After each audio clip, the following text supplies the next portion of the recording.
There is no way that this should be surprising. Check this out, and I'll be right back. We're here today because an unspeakable tragedy has unfolded in Minnesota. My good friend and colleague, Speaker Melissa Hortman, and her husband Mark were shot and killed early this morning in what appears to be a politically motivated assassination. Our state lost a great leader, and I lost a dearest of friends. Speaker Hortman was someone who served the people of Minnesota with grace, compassion, humor, and a sense of service. She was a formidable public servant, a fixture and a giant in Minnesota. My prayers also go out to State Senator John Hoffman and his wife Yvette, who were each shot multiple times. The Hoffmans are out of surgery at this time and receiving care, and we are cautiously optimistic they will survive this assassination attempt. This was an act of targeted political violence.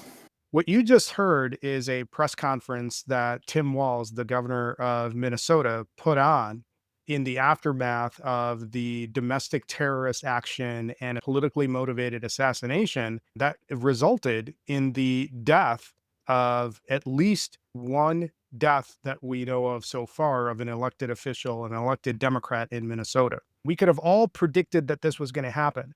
After all, this is a regime that has enabled masked, unidentified people to roam the streets and kidnap people in broad daylight and shove them into vans and other vehicles, never to be seen or heard from again. And when you think about what happened in the Minnesota shooting incident, what did we see? We saw somebody impersonating a police officer and using the psychological size of the badge and the uniform as a way to get access and commit carnage. And what makes this even worse is that the administration for months knew things like this were a possibility. Homeland Security, through a leaked memo, had evidence that these sort of incidents, these sort of attacks on soft targets were going to be a high likelihood of occurring. And as far as we know, they never disclosed this to people who might be interested in having that knowledge. So when you look at what happened in Minnesota and the instance of this targeted assassination by a Trump-supporting white Christian nationalist, the blood on this incident falls directly on the hands of the Trump regime. And you've already seen the efforts of the regime and regime mouthpieces to make the case that this was some sort of Democrat. Let's look at the optics of this scenario. This was a person who had a manifesto in their car. They had a list of 70 Democrats that they wanted to take out. They had a list of abortion facilities and abortion care providers that they wanted to take out. This was a known member of a far-right Christian cult, the New Apostolic Reformation movement, which has one of its stated goals as to take over all the 7 major pillars of society and use legislation as a mechanism to bring forward a Christian nationalist state. That is what the shooter believed in. And the regime mouthpieces would have you believe that this was somebody that was a Democrat that went out shooting Democrats. And we know historically that when it comes to these sorts of crime, it's more often than not committed by Republican allies. This is not new. After all, when we think about what the administration has regularly been doing, they've been calling the press the enemy of the state. They've been calling the people the enemy of the regime. They've been calling Democrats demons and predators and groomers and everything else that you can think of. They've been on the record repeatedly dehumanizing anyone that they consider their political enemies. They've been on camera taking down senators, congressmen, putting them in cuffs, arresting people who are peacefully protesting, using their allies that are in white nationalist groups embedded within police forces to turn their sights onto peaceful protesters in order to agitate some sort of violent response. Whenever you see this regime point the finger at the opposition being violent or the opposition being anything, you can be sure that this is an effort to project onto their political opponents what they are actually trying to do. When you look at Minnesota as an isolated event, that is the outcome of the environment that this regime has created. You have this regime that is actively doing whatever they can to ethnically cleanse the US of anyone who is brown or black and ship them off to foreign gulags. And they act surprised when masked, unidentified people start showing up and trying to commit crimes under the guise of it being official business. That is the environment that this regime has created. There's been a pattern of behavior from his first administration where Trump has been signaling any and every domestic terrorist organization in the US to exact the retribution that he feels is necessary. We saw it in Charlottesville and we saw it across his entire first term. And then we saw it in his campaign where various Republicans were motivated to take matters into their own hands and exact whatever sort of retribution they felt was necessary. His two quote unquote assassination attempts were committed by Republicans. And this particular incident in Minnesota was also committed by a Trump supporting Republican. This is somebody who fits the profile of what is typical when it comes to political violence in the US. He's another white Christian nationalist and Trump supporter who has a lack of impulse control and was bent on exacting his revenge. We've seen this before. The fact of the matter is that the Republican Party and MAGA in particular is the party of hate. They are the party of retribution and they are a party of white supremacy. And they are showing their lack of impulse control over and over again. And this is all supported and emboldened by the actions and the words of the regime itself and the regime proxies. Let's keep in mind that red states all across the country have mobilized National Guard troops in the expectation that there's going to be violence. When we've actually seen violence occur, it's been a result of escalation by police forces and National Guard troops and militarized police forces across the country. In fact, in the No King's Day protests in LA, we had on the ground reporting that indicated that all of the protests were massively peaceful until the LAPD decided to lob tear gas and flashbangs into the crowd to create chaos. And this has been repeated in states like Texas and in Florida. In fact, in Florida, we hear this from this sheriff. If you resist lawful orders, you're going to jail. Let me be very clear about that. If you block an intersection or a roadway in Brevard County, you are going to jail. If you flee arrest, you're going to go to jail tired, because we are going to run you down and put you in jail. If you try to mob rule a car in Brevard County, gathering around it, refusing to let the driver leave, in our county, you're most likely going to get run over and dragged across the street. If you spit on us, you're going to the hospital and in jail. If you hit one of us, you're going to the hospital and jail, and most likely get bitten by one of our big, beautiful dogs that we have here. If you throw a brick, a firebomb, or point a gun at one of our deputies, we will be notifying your family where to collect your remains at, because we will kill you graveyard dead. That's right. The sheriff of Brevard County is giving license and giving the green light for people who don't like the message that the protesters are giving to commit vehicular manslaughter. That sheriff should resign. Now, are we really surprised that when a sheriff openly gives permission and green light for various citizens to be run over, that these things don't start happening? Check this out from Aaron Parnas. A man drove into a crowd intentionally in Culpeper, Virginia at a No King's Day protest, aiming likely to harm those protesting. One person has been injured, according to Fox 5 DC. Here's what we know right now, according to Fox 5. Police say Joseph R. Cheklik of Culpeper intentionally accelerated into a crowd of protesters near the James Madison Highway this afternoon. He struck at least one person with his vehicle. He has been charged with reckless driving and is currently being held without bond at the Culpeper County Jail. This is the common thought process across MAGA circles everywhere. They see zero issues with killing their fellow citizens. And this is the same group that has been screaming for a civil war for the better part of the last 10 years. But again and again, what happens? What happens is that Democrats and liberals and independents show extreme restraint, while we see over and over again the Republican Party and MAGA in general unable to control their impulses. It is becoming very clear that the Republican Party is a proxy for every white nationalist terrorist group in the US. There's a reason why they have earned the nickname Al Qaeda or Vanilla ISIS, because that is what this group is. This group is not a political party. MAGA is not a political party. They are by and large domestic terrorists bent on bringing forward their Christian white nationalist utopia. Ultimately, what you have to think about is when you see all of this happening, these are the hallmarks of a failing ideology.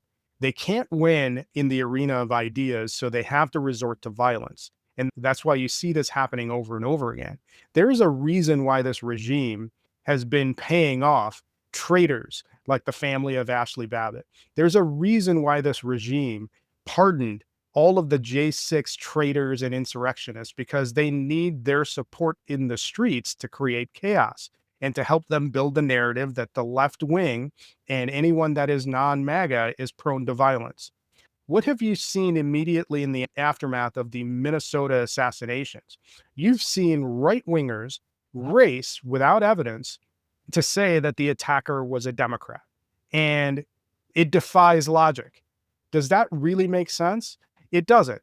But then again, the right wing and MAGA has never relied on operating in reality to advance their goals. And don't be surprised if we see in the upcoming weeks and months a narrative start to emerge that these incidents are actually deep state or Democrat false flag operations designed to make it look like it's the Republicans and MAGA that are the bad guys. We all remember the narrative around J6. It was a deep state plot that Nancy Pelosi pushed forward.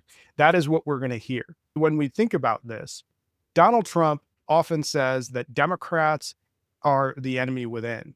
The reality of it is that it's the Republican Party and MAGA in particular that are actively behaving like enemies to the Republic. After all, would anybody who considers themselves a patriot and a supporter of America really need a military parade on his birthday to supposedly show their force? And how did that military parade work out?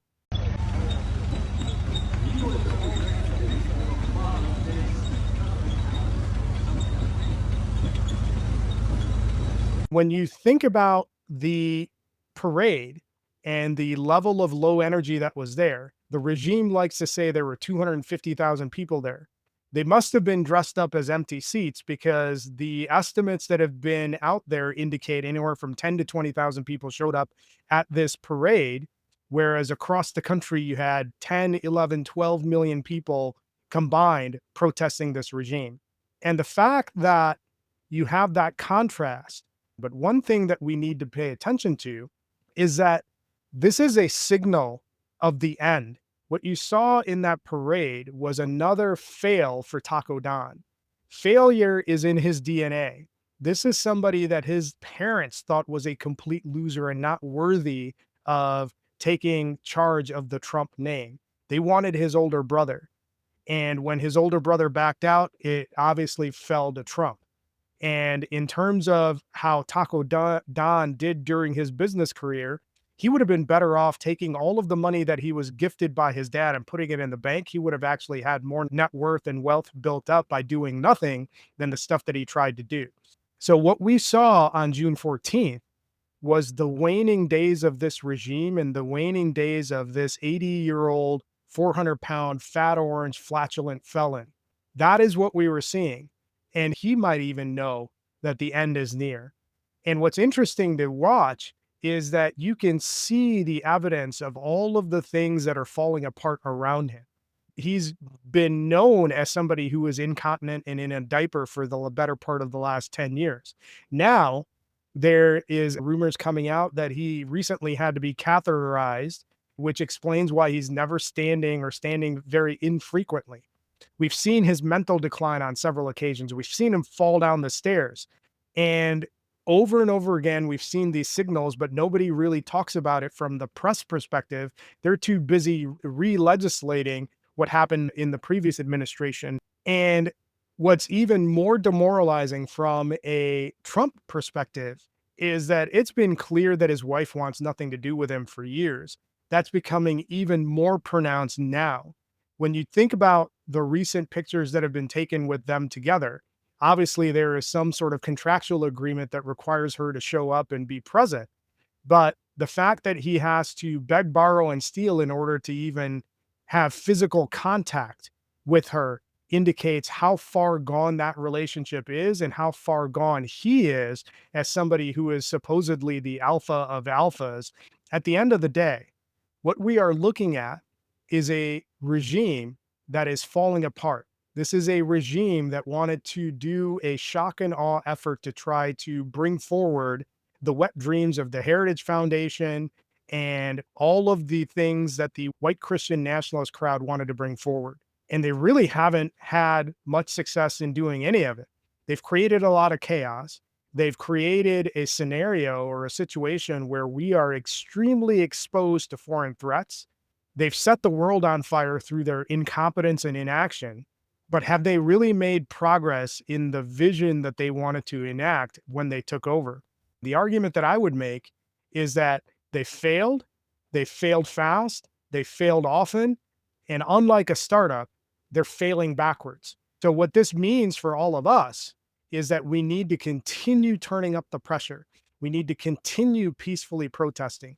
We need to continue to draw the contrast between our peaceful protests and the unhinged reactions that we're getting from the regime and the regime puppets that are out in the field who are trying to run people over, who are trying to assassinate as many people as possible, who are grasping at straws to try to blame everything on the protesters as being paid agitators or whatever stories that they come up with. That is where we're at today. We need to continue on that path and add significant economic boycotts into the mix to make sure that the billionaire funders of this regime feel the pain as well. All of them have to get taken down. And the way that we do it is to continue the path that we've set for the last 6 months and follow through and make sure we don't lose our cool in the process. This has been a clown show of failure. He's been failing in the courts. He's been failing in the states. He's been failing to incite the people protesting into violence. He's tried anything and everything that he could possibly try, and he's been failing. There's a reason why the phrase Taco Don has gained prominence. This is a guy who fails at everything that he does. He'll talk a big game and then eventually he chickens out. He chickened out on tariffs. He chickened out on the trade war. He's chickened out on arresting protesters. He's chickened out on any number of things. And now it looks like he's even chickening out on his immigration policy. His donors have told him that rounding up people and sending them off to foreign concentration camps is not a winning strategy. In fact, it's hurting their bottom lines. So now he's chickening out on his signature policy again, which will likely make Stephen Miller lose his freaking mind. So when we look at everything that this administration has done, it is a portrait of evil. There is no question that when this is all said and done, there should be a magnification of this country that parallels what happens in the post-World War II era Germany. Germany had to go through a denazification process to get everybody on the same page. The US needs to be doing something very similar when this regime is out of power. The fact of the matter is that if there is nothing short of Nuremberg-style trials when this administration leaves, it is going to be a failure of justice that has been carried out. Now, when we talk about evil and the enemies within, this administration loves to point the finger, but the reality of it is that this administration is littered with people who represent the most evil segments of society within their administration and also their key funders. When we're talking about the evils of this regime, there are a lot of targets that are worthy of scrutiny. Any discussion of that evil obviously starts with the person at the top of the food chain, Donald Trump, the president himself, who is one of the most vile, detestable creatures who has set forth on this planet in its history. The only thing that he's missing is the death toll, but based on his policies, he is going to be single-handedly responsible for the deaths of millions. He was responsible for millions of deaths during his first term through his mishandling of COVID. And so far in this term, he is going to be responsible for even more through his policies. He's cutting off the social support structure that millions of people rely on, that millions of his own supporters rely on in order to fund his tax scheme and pay off to billionaires. And that's just the start. We don't even know what the death toll is going to look like by the end of his regime. Who knows how many wars and conflicts he's going to get us into? He's already botched the Middle East, and that is flaring up. And he has tried whatever he can to get a deal, and he's unable to when it comes to Russia and Ukraine. Remember, this is the person who ran on the platform of being the peace candidate, the anti-war candidate. And what do we see? We see everything in the world that is on fire, and that is going to sit directly at his feet thanks to his incompetence and his inability to be a serious candidate. So let's not forget that this person is already walking in with a death toll under his belt. But the question needs to be asked, who is really pulling the strings? And when you ask that question, it becomes clear that one of the key people that we need to have our eyes on is Stephen Miller. And when we think about Stephen Miller as one of the key architects of the evil behind this regime, we have to really understand his origin story. Stephen Miller is the product of a family that escaped the Holocaust. His grandfather fled from Belarus and came to the US with very little to his name, not knowing the language, and he built himself a life here. So you have to wonder what happened in your life to take you from being somebody who fled the Holocaust to a person that is actively shutting the doors on other families and generations of families that are trying to escape their hellscapes in their countries to come to the US. And when you think about that question, you have Stephen Miller. So here's the thing that's interesting about Stephen Miller. He's always apparently been this way. Take a listen to what he said back in high school. I'm tired of being told to pick up my trash, and we have plenty of janitors who are paid like doing all. Now, that was Stephen Miller talking to his high school in a school-wide address. And that gives you a view into how terrible a human being this person has been for as long as he's been in the public radar. Now, clearly, this is somebody who has been so insulated that he's never had to face the consequences of his words. Because if he was actually in a real world environment, he would likely be eating steak through a straw. But clearly, he never had to deal with those consequences. So he feels constantly emboldened to continue that line of conversation. That should have been a conversation that began and ended in high school with him never being able to utter another phrase like that in polite society. But clearly that didn't happen. In fact, that set the stage for Miller to be groomed and polished and finished by one of today's leading neo-Nazis in Richard Spencer. Miller was courted to Duke University, where he co-collaborated and learned under the wing of Spencer, who is famous for being punched in the face. And in fact, when we think about how we should be treating Nazis, Punch a Nazi Day should be every day. And there are plenty of targets within this regime and supporting this regime that deserve that treatment. Now, what happens when you have a malignant, evil person like Stephen Miller groomed under a neo-Nazi and given the reins of power? We see the outcomes of that. We see what he's architected in the first Trump administration, and it's highly likely that he and his wife looked at the child separation policy and the Muslim ban policy as foreplay to their relationship. When you take into account all the terrible things that have happened in this regime, Stephen Miller's fingerprints are all over that regime and all across the Republican Party. For all intents and purposes, Stephen Miller is now one of the key masterminds in where the Republican Party is and where it is going to be in the future. When I talk about the denazification of the US that needs to happen when all of this is said and done, part of that process includes Stephen Miller standing trial for crimes against humanity, because he is that level of evil, and it certainly shows through in the actions of this regime. But when you want to talk about evil and the enemy within, you cannot have that conversation without talking about the major funders that are backing this administration. When you think about the list of evil actors within this regime and supporting this regime, it's a list that basically accounts for a who's who of evil billionaires. There are so many billionaires that have supported this regime. In fact, 40 of the richest donors in the US have given hundreds of millions of dollars to the Trump campaign. A discussion of evil billionaires needs to start with Mark Zuckerberg, because were it not for Zuckerberg and his enabling of Cambridge Analytica, Trump would have never gotten elected in the first place.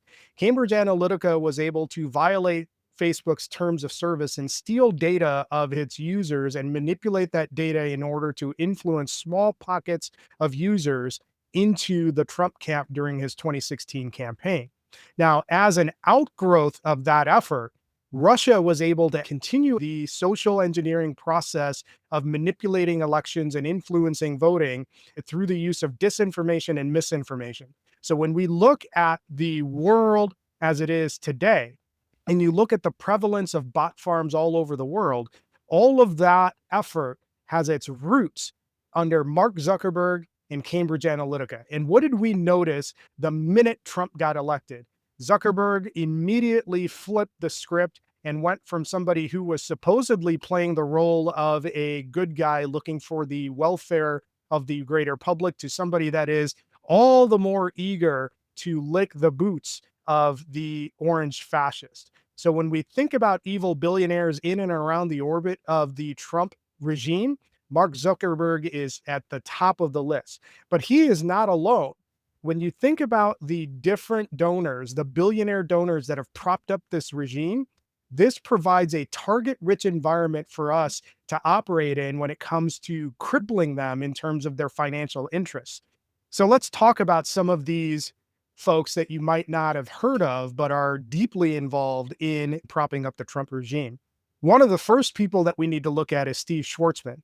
He is the CEO of Blackstone, and he has done one of the bigger about faces that we've seen amongst the billionaire class, where in 2022, he was arguing for new leadership in the Republican Party. And then all of a sudden, he flipped and continued his support of the Trump regime. So when you look at people like Schwartzman, he is somebody that we should be identifying as a clear and present danger to the Republic.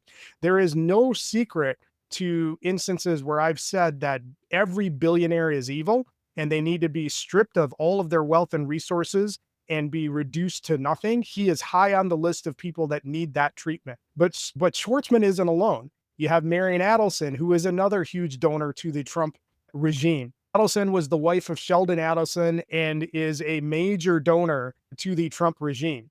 She's got net worth in the range of 35 billion, and she was given a Medal of Freedom in recognition for the funds that she had funneled to the Trump regime.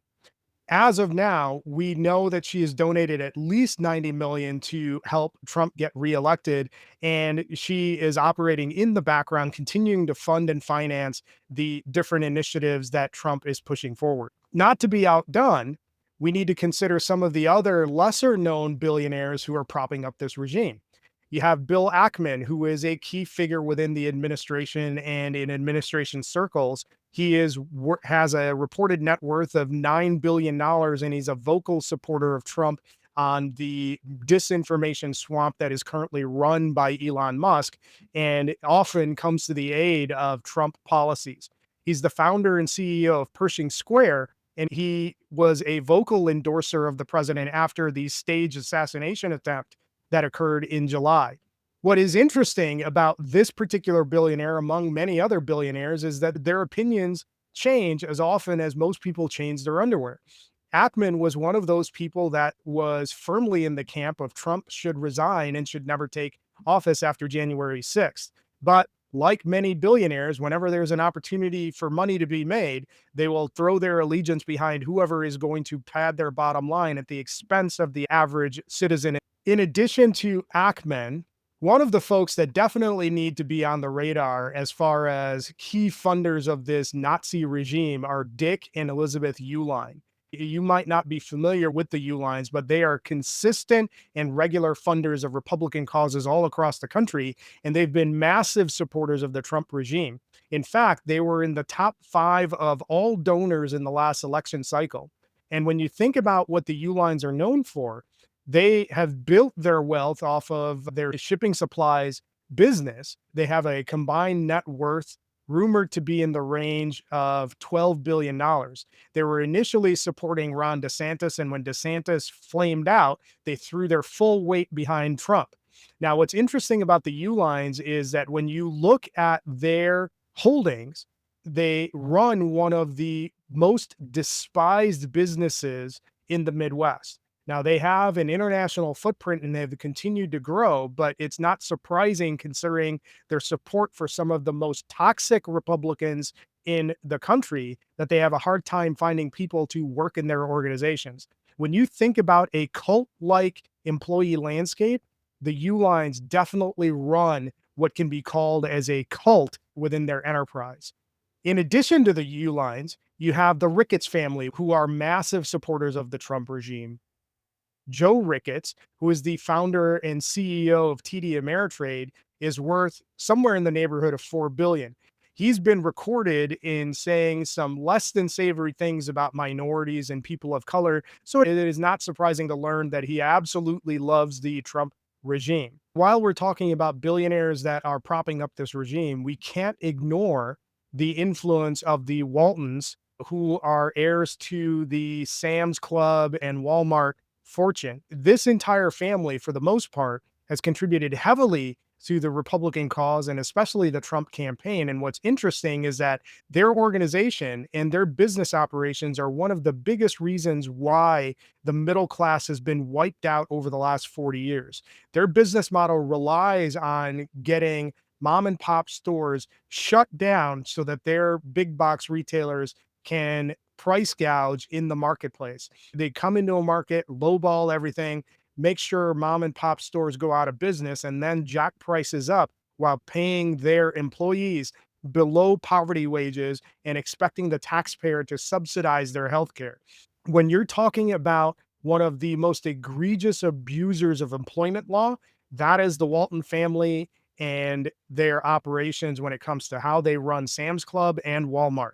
And before we get into the major players within the Trump regime in terms of evil billionaires that are in their orbit, we cannot forget the role of Jeff Bezos. Jeff Bezos is another example of a billionaire parasite who has never paid taxes on anything, and he has run an operation that is very similar to the Waltons in that they exist solely to wipe out the middle class and create a predatory retail environment. Amazon, under Bezos's leadership, is one of the most toxic and worst employment environments that's out there. It is no secret there have been multiple instances of employees literally dropping dead in their organization. And Bezos is known to have been on the record saying every employee should be terrified when they walk into the office and wondering if they're going to get fired today. This is truly a toxic person. And this is somebody who is amongst the worst examples of windsock capitalist billionaires and part of the parasite class that needs to be eliminated and exterminated from today's society.